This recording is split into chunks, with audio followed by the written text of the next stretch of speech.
Biasanya nggak usah nungguin yang bawah ikutan rusak, depan sudah habis aja orang tuh udah panik. Iya. Udah panik, anakku kalau foto kok nggak ada giginya. Iya, nggak ada giginya. Atau misalnya kalau tidak bisa dicegah sama sekali, aduh anakku rewel banget, tidurnya harus ngempeng terus sepanjang malam. Paling tidak ada trik lain. Setelah anaknya tertidur, ulaskan.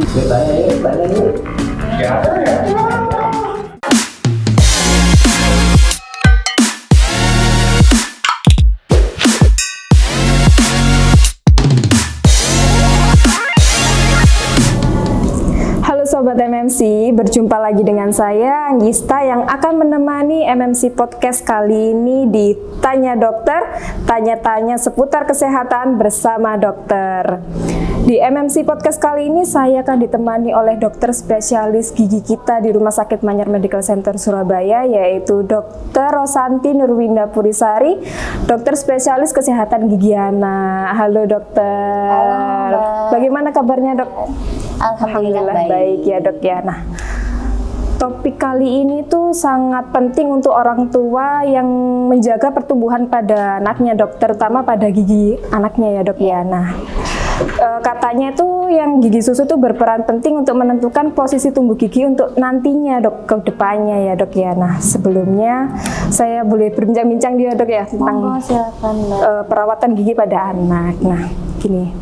Oke Sobat MMC, kita akan membahas dengan topik pentingnya merawat gigi susu pada anak kita. Nah, menurut dokter gigi susu itu apa sih dok? Ya, kalau kita langsung bertanya tentang apa itu gigi susu, iya. Saya agak mundur sedikit ya ngejelasinnya. Iya dok. Kalau bicara tentang anak, jadi tidak hanya giginya saja. Iya. Anak itu adalah sebuah proses tumbuh dan berkembang. Jadi beda dengan orang dewasa. Kalau orang dewasa biasanya hanya berkembang saja ke arah samping. Kalau anak-anak bisa bertumbuh dan berkembang. Dalam prosesnya dia bertumbuh dan berkembang itu pasti ada hal-hal yang perlu dipersiapkan. Salah satunya adalah kesehatan. Nah, kesehatan itu kalau sesuai dengan bidang saya, tentunya saya menjelaskan dalam rangkanya gigi anak. Nah, gigi anak pertama itu tumbuh normalnya di usia 6 bulan. Usia 6 bulan itu. Sebelum kita mempersiapkan tumbuhnya gigi, tentunya kembali lagi mundur kepada ibu hamil. Gitu. Jadi urutannya bagaimana persiapan mulai ibu hamil sampai dia lahir, sampai bagaimana cara merawat gigi anaknya sehingga proses tumbuh kembang anak itu menjadi baik. Kenapa? Karena kesehatan gigi salah satu penunjang supaya suatu saat cita-cita yang dia inginkan itu bisa optimal diraih gitu. Karena kalau kita nggak sehat ya tentunya nggak bisa meraih apa yang diinginkan. Iya dok. Salah satunya. Itu salah satunya ya dok ya. Nah, bisa dijelaskan sedikit dok, usia berapa gigi susu mulai tumbuh dok? Tahap-tahapnya dok ya. Kan jadi kan ada tahap-tahapnya ya dok ya. Nggak langsung tumbuh semua ya dok ya. Nggak semua memang. Kalau yang pertama kali dia tumbuh tuh rata-rata di usia 6 bulan. Diawali dengan 2 gigi awal, 2 gigi bawah ini. Nanti urutannya habis dari gigi bawah, lalu lanjut ke gigi atas, lalu gigi bawah lagi, dan langsung berlanjut dengan gigi yang lain. Jumlah gigi anak adalah 20 dan rata-rata akan lengkap dalam usia 2 tahun dengan range keterlambatan 2 tahun lagi. Jadi artinya kalau misalnya 2 tahun itu dia belum lengkap, masih bisa kita tunggu sampai usia 4 tahun. Nah, kalau misalnya 4 tahun kok belum lengkap, nah itu perlu kita cek ke dokter gigi. Gitu. Nah, kemudian itu tadi adalah range usia munculnya gigi bayi. Nah, nanti pada usia tertentu rata-rata di usia 5 tahun sampai usia 12 tahun satu persatu gigi anak itu akan berganti menjadi gigi dewasa. Prosesnya pun sama, diawali dari gigi depan, gigi bayinya lepas dulu ya, berganti gigi dewasa, baru nanti mengikuti gigi atas, gigi bawah, gigi atas lagi, gigi bawah lagi, sampai akhirnya 20 gigi anak-anak tersebut berganti dan menjadi gigi dewasa antara jumlahnya 28 sampai 32. Itu emang apa dok, jangka dia bertumbuh itu apa selalu kalau keterlambatan itu ada 4 sampai tahun ya dok ya? Ya, sampai rata-rata usia 4 tahun kalau terlambat sekali ya Mbak. Kalau biasanya nih dok ya kan gigi susunya nggak langsung lepas nih dok. Nah itu apa nanti ada keterlambatan juga dia sampai umur berapa dia gigi susunya tidak lepas gitu dok? Ya, bukan gigi susunya tidak bisa lepas ya. Biasanya tetap dia bisa lepas, tapi perlu atau tidak dibantu oleh dokter gigi. Karena proses gigi lepas itu ada yang normal diawali dengan gigi goyang. Jadi kalau sudah gigi goyang, nanti dia goyangnya semakin lama semakin parah dan dia lepas dengan sendirinya. Itu kalau sangat-sangat normal, artinya gigi dewasanya tumbuhnya sangat lurus dengan gigi bayinya.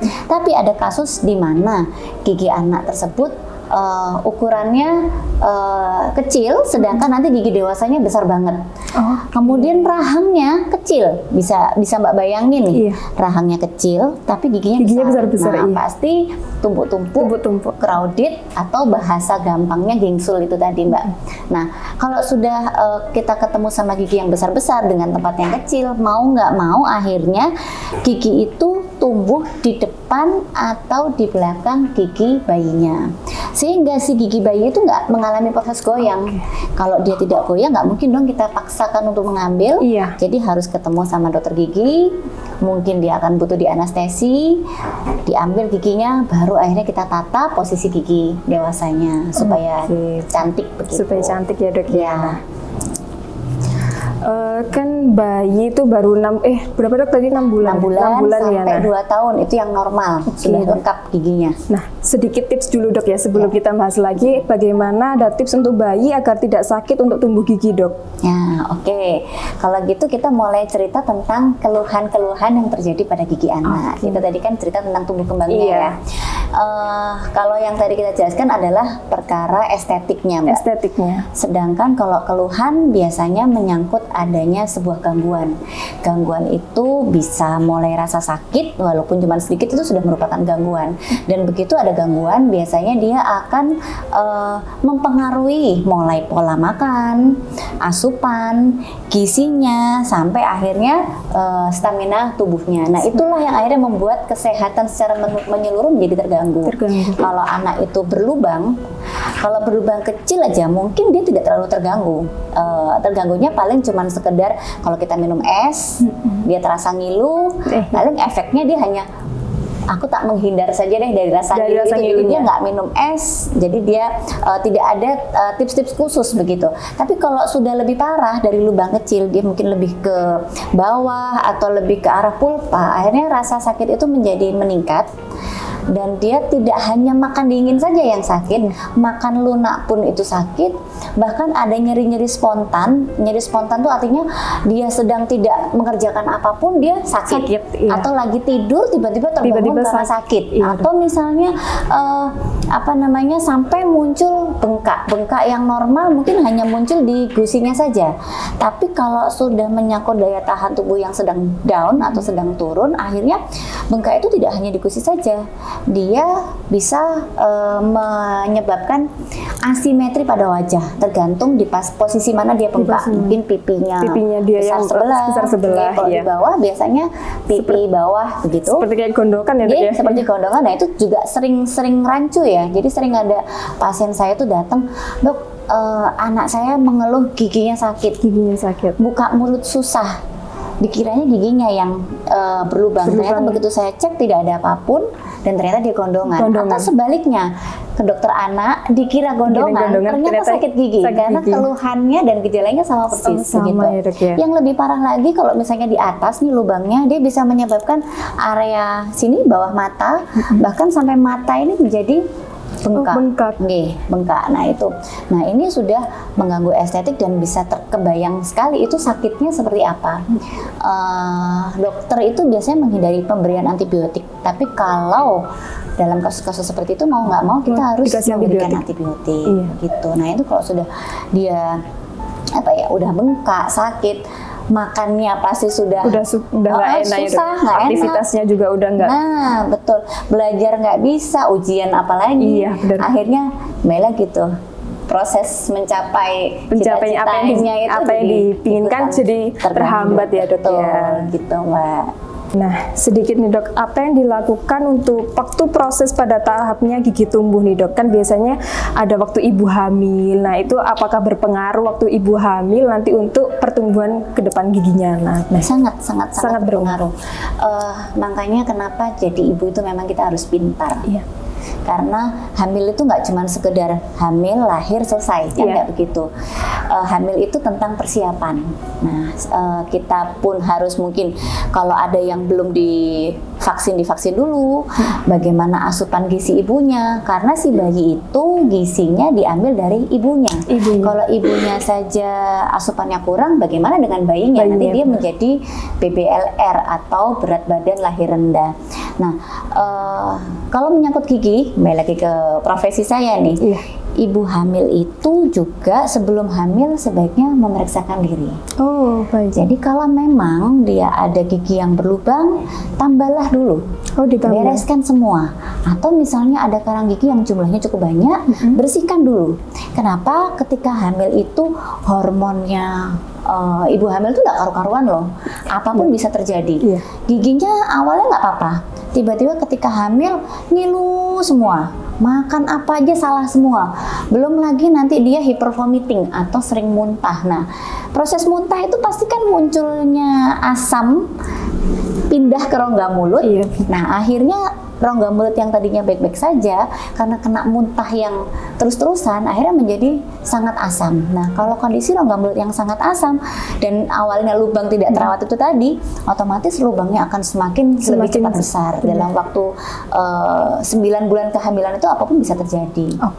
Atau macam-macam lah, misalnya karang gigi itu tadi. Iya, karang gigi. Kalau misalnya dalam trimester pertama dan ketiga itu kan resikonya cukup besar ya kalau dia harus melakukan perawatan pada gigi. Membersihkan karang gigi itu kan melibatkan rasa ngilu. Rasa ngilu, nah, itu.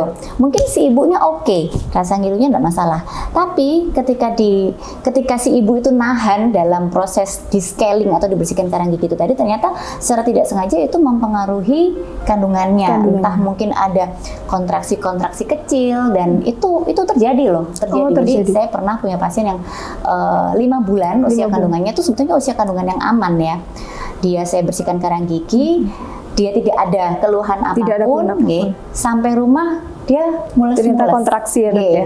Jadi itu memang kenapa sebaiknya memang kita prepare dulu sebelum menjalani proses kehamilan. Oke, gitu. baik. Kalau misalkan nih Dok, ya ada pasiennya ibu hamil tapi dia tidak rutin kontrol kesehatannya, terutama giginya nih. Apa yang terjadi Dok ke depannya?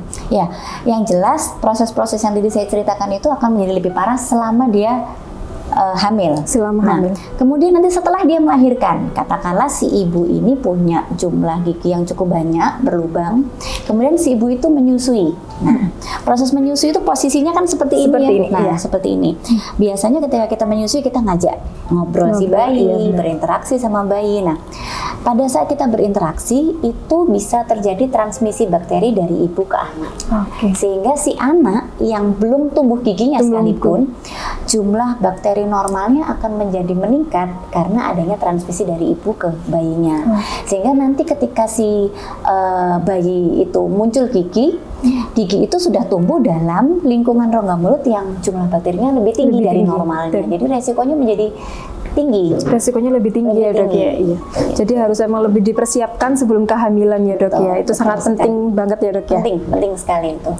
Oke, Dok. Nah, biasanya kan ada yang dilakukan waktu setelah nih ibunya sudah melahirkan, pasti ada yang dilakukan waktu bayinya sudah mulai merasa kayak tumbuh giginya. Nah, itu apa yang dilakukan kepada bayinya itu tersendiri, Dok? Misalkan kayak contohnya kan ada yang kayak di apa ya, Dok?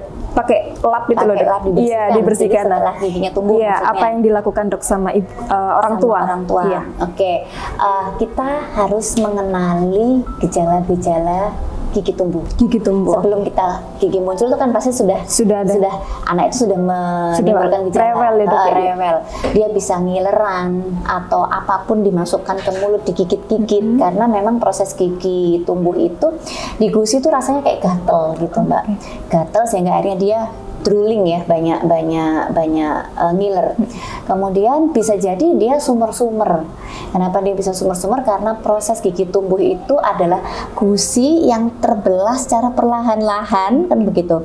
Nah, proses gusi terbuka, lalu ada kotoran masuk dalam kondisi gusi yang terbuka bisa menimbulkan infeksi, akhirnya bisa bikin sumber-sumber. Nah, nanti kalau memang itu terjadi, biasanya dokter gigi anak akan menyarankan untuk mengurangi konsistensi makanannya.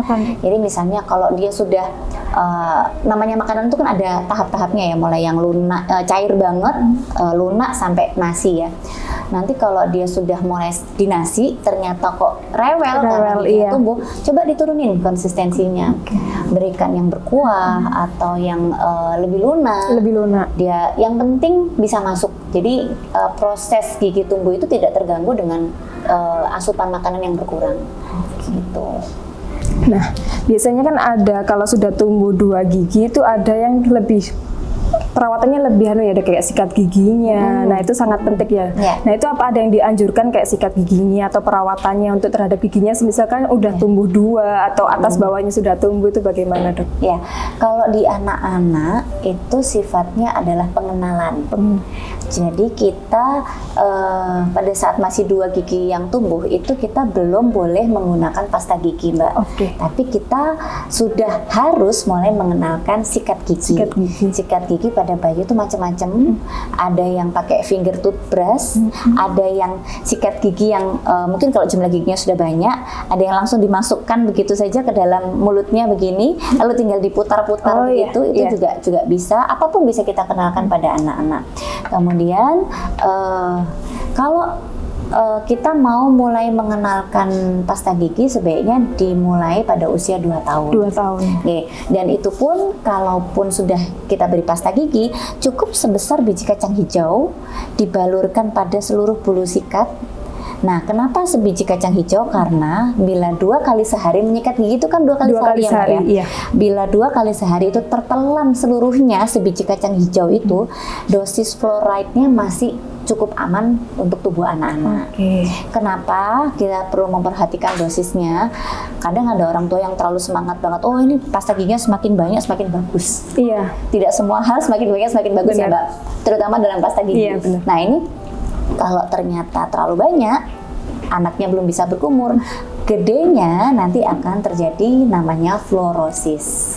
Fluorosis itu kondisi gigi di mana warna giginya tidak ngeblok putih yang bagus begitu. Jadi dia putih dengan bintik-bintik putih lagi di sekitarnya.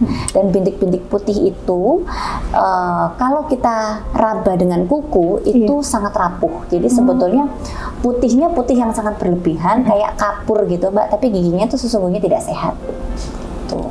Nah, saya pernah dengar nih, Dok, kayak istilah fluoride. Nah, itu apa? Nah, menurut dokter itu apa, Dok? Ya, pasta gigi itu kandungannya fluoride dan kalsium. Itu adalah 2 kandungan utama yang dibutuhkan gigi untuk menjadi sehat.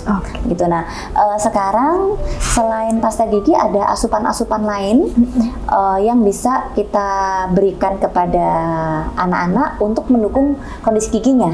Jadi misalnya namanya tadi proses gosok gigi kan masih belajar nih. Ada proses belajar yang berhasil, ada yang nggak berhasil. Kalau misalnya belum berhasil pakai sikat gigi, ibu-ibu bisa memberikan pakai kasa steril atau handuk bersih, dia balutkan pada tangan lalu digosokkan pada giginya. Nah, kalau pasta giginya belum bisa diberikan atau proses belajar yang tidak berhasil itu tadi, ada kalsium dan fluoride yang bisa diberikan selain pasta gigi, yaitu dari bahan yang namanya CPP ACP. Saya tidak menyebutkan merek ya. CPP ACP itu dioleskan dalam permukaan gigi yang sudah dibersihkan dan itu sangat boleh ditelan. Sangat boleh. Justru malah disarankan ditelan. Sangat disarankan. Kenapa? Karena kalau dia ditelan, dia akan berikatan dengan air ludah. Nah, air ludah itu pada manusia normalnya pH-nya asam. Mungkin Mbak ingat waktu kita pelajar SMP atau SMA ada pelajaran pH basa, pH asam. Nah itu saliva atau air ludah itu normalnya pH-nya asam. Kalau kita beri Pasca CPP-ACP itu tadi, pH asam itu akan bergeser menjadi normal. Nah, bayangkan misal anak ini nggak mau gosok gigi, Iya. pH-nya asam, Asam. plus air ludah yang awalnya sudah asam duluan, lalu si gigi ini terendam dalam suasana asam, ya diam-diam dia pasti akan berlubang juga. Nah, sedangkan kalau kita sudah memberikan CPP-ACP, pH yang asam itu tadi bergeser menjadi normal. pH normal itu seperti air putih, Mbak. Jadi ketika direndam, gigi itu tidak akan mengalami apapun. Oke. Gitu. Jadi itu pengaman selain menggunakan pasta gigi yang mengandung fluorida dan kalsium itu tadi. Oke, berarti penting nggak sih dok, yang pasta gigi yang mengandung fluoride itu sangat penting ya dok? Penting sekali, Sangat penting. karena memang tujuannya kan untuk menguatkan gigi. Iya, menguatkan gigi. Nih, ketika kita membersihkan, mungkin ada bagian yang tidak nampak terkikis oleh sikat gigi, itu akan disempurnakan kembali oleh fluorida dan kalsium itu tadi. Oke, nah kembali lagi kayak tadi ada yang terjadi penyakit fluorosis ya dok ya. Nah, Fluorosis. apa ada perawatan sendiri ketika kita mengalami penyakit itu dok? Nah, Oke, kalau sudah terjadi fluorosis, nah berarti ini kita ngomong anaknya sudah berganti gigi dewasa ya, Iya. karena fluorosis itu terjadi pada gigi dewasa. Yang bisa kita lakukan sudah bukan preventif lagi karena sudah terjadi. Iya. Jadi sekarang ada perawatan namanya veneer Veneer. atau crown mahkota. Nah, permukaan gigi itu harus mau nggak mau kita kikis akhirnya, Oke, ditipiskan mungkin sekitar 1 mili, lalu kita pasang lagi dengan bahan yang kita sebut sebagai veneer. Jadi kita menggantikan permukaan enamel gigi dengan bahan yang bernama veneer itu tadi. Jadi estetiknya yang kita perbaiki. Cuman pasti bagaimanapun permukaan enamel yang hilang itu tadi tidak akan pernah kembali. Oke. Jadi hanya gigi aja, Mbak. Sekujur tubuh kita ini kalau misalnya ada ya kerusakan yang tidak bisa kembali itu hanya gigi. Hanya gigi ya? Hanya gigi. Misalnya tulang aja, tulang patah itu masih bisa kita sambung lagi. Gigi patah atau gigi berlubang itu walaupun digosok gigi sampai berapa puluh kali pun dia tidak akan nambah lagi enamelnya. Jadi sekalinya rusak, yang bisa kita lakukan hanya memperlambat prosesnya atau menghentikan, tapi nggak bisa kita tumbuhkan lagi. Gitu. Oke, nah itu sedikit anunya dok ya tentang kalau penyakitnya dia kena fluorosis ya. Nah, kita akan bahas sedikit untuk permasalahan gigi pada anak ya dok ya. Nah, biasanya dimulai dari rongga mulut nih dok. Biasanya permasalahan apa aja yang terjadi pada anak yang di rongga mulutnya dok? Misal kayak baunya tidak sedap atau giginya berlubang. Nah, itu biasanya sering terjadi pada anak itu apa aja dok? Paling sering itu adalah gigi berlubang. Gigi berlubang ya. Dan paling sering lagi itu adalah baby bottle caries, alias karies atau gigi berlubang yang disebabkan karena kebiasaan minum susu, entah itu susu botol atau ASI sambil tiduran. Nah, itu ciri khasnya sangat khas sekali, Mbak. Jadi kalau dia tiduran sambil ngempeng, pasti awalnya gigi depan atas yang rusak dulu. Urutannya udah jelas itu. Depan atas rusak, lalu kalau kebiasaan itu berlangsung terus-menerus, akhirnya bawah depan ikut rusak, baru belakangnya yang rusak. Begitu. Nah, biasanya nggak usah nungguin yang bawah ikutan rusak. Depan sudah habis aja, orang tuh udah panik. Iya. Udah panik, anakku kalau foto kok nggak ada giginya. Iya, nggak ada giginya. Tergigi. Nah, Anda pasti minta diberesin lah gigi anaknya ini harus bagaimana. Kalau sudah sampai sedikit lebih parah ya, gigi itu lubang, mungkin si anak itu ambang rasa sakitnya tinggi. Jadi dia walaupun ngilu atau apapun dia kebal-kebal aja. Tiba-tiba bibirnya depan atas menebal seperti kayak orang alergi gitu. Nah, orang tua mungkin mengira anakku alergi apa nih, atau mungkin dikiranya habis jatuh terbentur giginya, bibirnya lebam. Bibirnya lebam, ya. Banyak yang tidak mengetahui bahwa itu terjadi karena gigi yang berlubang yang sudah mencapai pulpanya. Kalau sudah pulpanya bocor, ada bakteri masuk, lalu giginya itu buntu karena kena kotoran, akhirnya bakteri yang tadinya bisa menghasilkan gas tidak bisa keluar karena kotoran itu tadi, muncullah bengkak di area gusi dan sampai bibirnya membesar. Itu kalau mau ke dokter anak ya nggak nemu solusi, nemu solusinya di dokter gigi, ternyata giginya udah cukup parah seperti itu. Nah, kan ada yang kayak giginya sampai menghitam nih dok ya, sampai dia hilang gitu ya dok ya. Kikis ya hilang. Kikis habis hilang, flat, nah ya, flat sama itu ya. gusinya. Itu yang sering terjadi permasalahan pada gigi anak ya dok ya. Paling sering. Oke, nah biasanya itu apa dok yang kita harus gigi berlubang dulu ya dok ya. Bagaimana cara mengatasinya orang tua kalau sudah giginya pada anak seperti itu dok? Ya, kalau sudah terjadi ya tentunya ditambal. Ditambal. Nah, tapi kita kembali lagi ke ibu hamil nih. Iya. Ibu hamil yang sekarang pinter-pinter loh, asli pinter-pinter. Kalau kita udah denger podcast seperti ini, harapannya kan orang tua yang sedang mempersiapkan kehamilan, dia tahu bagaimana mencegahnya. Kalau sudah terjadi udah agak telat ya, bagaimana mencegahnya. Jadi mamah-mamah nanti kalau sudah melahirkan, upayakan posisi menyusui jangan sambil tiduran. Sambil tiduran, oke. Jadi kalau orang Jawa tuh Mbak, posisi menyusui kan disuruhnya sambil duduk. Sambil duduk ya dok Kalau ya. katanya orang Jawa kan biar punggungmu tuh nggak bungkuk gitu. Tapi ternyata hubungannya sama gigi ada. Ada, Nah, oke. Kalau memang posisinya tegak, ASI itu atau susu itu tidak merendam gigi atas sepanjang malam. Dia langsung masuk ke ke tenggorokan sehingga tidak terjadi perubahan begitu. Itu aja. Jadi dari posisi itu sebenarnya cukup sederhana. Sederhana ya dok ya. Atau misalnya kalau tidak bisa dicegah sama sekali, aduh anakku rewel banget, tidurnya harus nyempeng terus sepanjang malam. Paling tidak ada trik lain. Ada trik lain. Setelah anaknya tertidur, ulaskan giginya itu dengan air matang. Oke. Entah itu dengan kasa steril atau dengan handuk yang dikasih air matang, dibalurkan di permukaan gigi supaya dia sisa-sisa susu itu hilang, proses kerusakan ketika malam hari tidak terjadi. Oke, jadi emang pinter-pinternya mama untuk buat ngerawat ya dok ya. Jadi cara menata aja kita sudah harus ditata ya dok ya sebelum itu. Oke, nah gigi-gigi berlubang itu ada macam-macamnya ya dok ya. Nah itu macamnya apa saja dok? Nah kalau tentang macamnya berarti kita ngomongin tentang tingkat kedalaman. Tingkat kedalaman gigi lubangnya. Gigi itu ada 3 lapisan. Yang paling atas tuh namanya enamel, yang kedua tuh dentin, yang ketiga pulpa. Kalau lubang itu baru sampai di enamel, mungkin kita nggak merasakan apa-apa. Apalagi kalau ambang rasa sakit kita tinggi Mbak.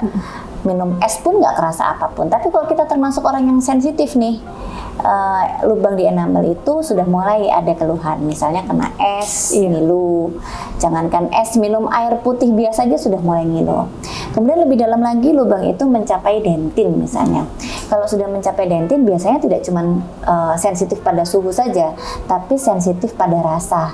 Jadi misalnya makanan yang terlalu manis, terlalu asam, atau yang terlalu lainnya, itu dia langsung celeng gitu, rasanya langsung ngilu yang luar biasa. Benar. Kemudian kalau yang ketiga lagi sampai di pulpa. Nah, kalau sudah sampai pulpa itu bisa ada keluhan yang kita sebut keluhan spontan itu tadi. Tanpa kita mengerjakan apapun, tanpa trigger apapun, dia bisa sakit sendiri. Nah, kalau sudah seperti itu, perawatannya sudah lebih complicated lagi. Jadi nggak bisa datang, ditambal langsung pulang. Bisa. Biasanya minimal 2 kali. 2 kali kunjungan. Atau paling tidak 3-4 kali. Jadi kita rawat dulu saluran akarnya. Setelah saluran akarnya beres, baru si giginya yang kita perbaiki. Oke, jadi tingkat kedalamannya berbeda, juga perawatannya juga berbeda ya dok ya. Oke, baik. Sebelum kita akhiri nih dok ya, ini di sobat MMC yang ada di studio ini, apakah ada pertanyaan sendiri untuk Dokter Rosanti atau mengenai kesehatan gigi pada anaknya masing-masing nih? Apakah ada yang dipertanyakan? Tanya yuk. Gak ada ya, nah, gak ada. Oke, baik. Nah, kalau gitu saya sedikit bertanya pribadi saya sendiri dok. Nah, ini saya dulu pernah 7 bulan pasang behel dok. Tapi menurut saya tuh belum sepenuhnya gigi saya rata dok. Tapi sudah boleh dilepas. Nah, kalau saya mau behelan lagi, ini apa bisa dok? Rata-rata pasang behel itu 6 bulan sampai 2 tahun. Dulu boleh dilepas tuh artinya Mbak yang minta atau si dokter? Dari dokternya sudah memperbolehkan dilepas. Jadi sebetulnya setelah selesai pasang behel itu ada alat retensi namanya. Alat retensi itu seperti ini Mbak. Nah, bening kayak gini. Kalau rutin dipakai harusnya giginya nggak akan berubah lagi. Itu saya waktu lepas behel itu emang belum nutup semua dok, masih ada celahnya, tapi sudah boleh dilepas. Nah itu. Oke, kalau gitu ada alternatif lain. Alat retensi itu ada yang bentuknya seperti ini. Jadi bagian depannya ada kawatnya begini. Nah, untuk gigi yang masih benggang-benggang itu bisa dirapetkan dengan alat ini. Nah, kalau misalnya sekarang kepingin dirapetin, alternatifnya ada dua. Jadi Alternatifnya ada dua ya, Dok? bisa pakai yang Bisa ini, pakai yang yang- lepasan, Oke. atau mau pasang behel lagi juga bisa sih. Oke. Biasanya disertai foto ronsen dulu, kita lihat tulangnya seberapa tinggi. Kalau tulangnya cukup baik, behel bisa langsung dipasang. Oh gitu. Oke. Nanti bisa saya konsultasi ya dok ya dengan Monggo, dokter. silakan. Oke, terima kasih ya dok untuk jawabannya, untuk sarannya.